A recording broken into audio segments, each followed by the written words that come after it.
Hey, it's Unit 13 here on Scene at the Homestead, and I want to share with you my vacuum sealer peel packs. But before I do, I want to make sure you get that warning at the beginning, because if you take any prescription drug and put it into another container and transport it, a police officer doesn't have much option if they discover that, but to probably put you under arrest and wait until lab results come back, or another way of proving that that drug is what you say it is and that you have a prescription for it.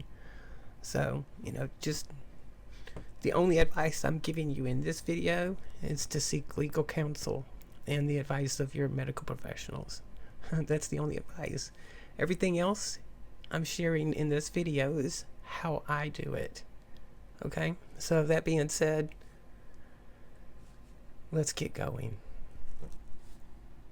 Here's the peel pack finished, and it's in 12 doses of whatever size you're using. The choices are the size. I set up these little pouches is that it'll hold one single dose, let's say some aspirin for a headache, or 24 hours worth of maximum that you should take in 24 hours of whatever medication happens to be will fit in there. So that's the size of these things, and then when it's folded up, you can see here that there's 12 doses, and then when you fold it up, you can get it down to, make it smaller than that, but you see when it's folded up there, folds up to a nice little package that can fit in a pocket really easy. Yeah, I make these for several reasons. One, I buy them in bulk. That's the best way to buy your medicine if you're going to buy any, especially when you have multiple people around that's going to use it. And then I'm a hiker and a person who's away from civilization and in remote locations on a regular basis. So I want to have some of this stuff with me. And not everything comes in blister packs or individual packages, and I don't want to pay that price for them. So with that in mind, I just came up with that whole little vacuum sealer thing one day, and anytime I have to open it, and that's the reason I just made this video, is just had to open those up, and I just repackage them the same day that I open them up, because I think that's a really good way of preserving it. It seems to have worked so far. First thing I did is I made this template on Microsoft Publisher, and then I turned it into a PDF document. And if you notice there's a link that you can click on to the blog that contains the template. So if you're interested in that, there you go. Click on the link or type it in your web browser, and you will be there in an instant, I'm sure. So what I did is I just cut it up, cut out the template. If you look on the template, there's like a cut line on there, just to leave it a little bit of a border. And then I laminated it. And after I laminated it, I popped a grommet in there so I can hang it up if I wanted to. It's just a nice thing to do with your template.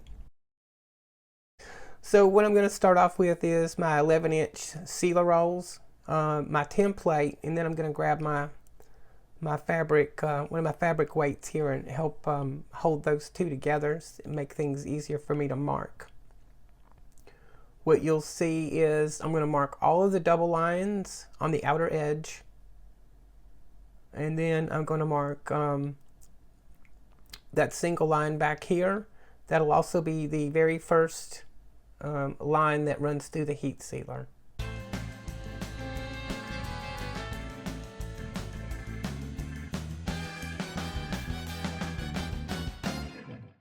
Okay, now it's time to run it through the heat sealer. So you can see here I've got all the double lines.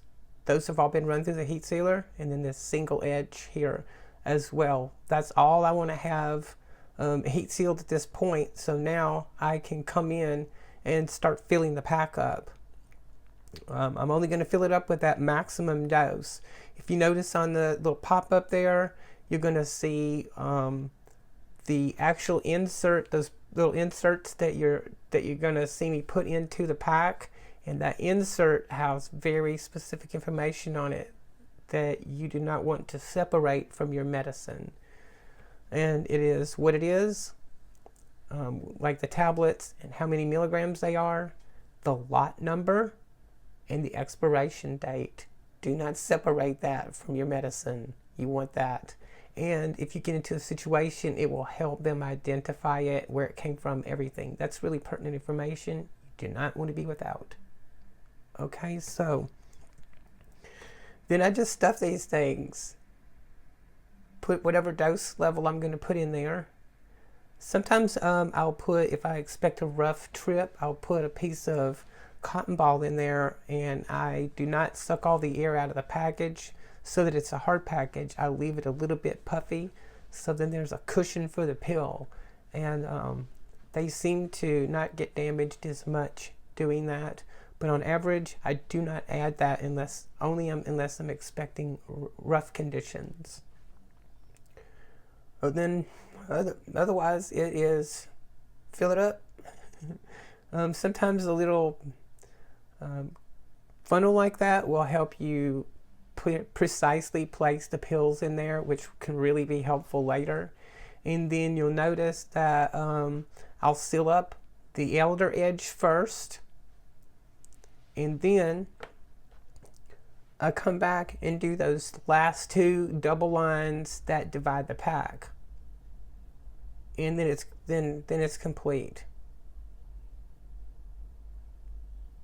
And then the last thing I do for everything I package in a food sealer pack, I come back and I put tear notches in it always. And I always put 2 tear notches in every pack.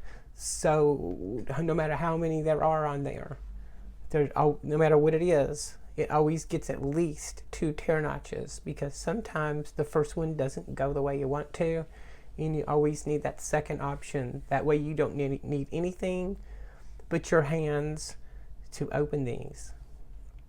And really, follow the warning at the beginning, and seek the advice of the people that I said you should seek the advice of. And if you want to do something like this, you can find that link to my blog, which will include the link to the actual template if you want to print it out, which is a PDF document. All right, that's it. The student 13, I'm out.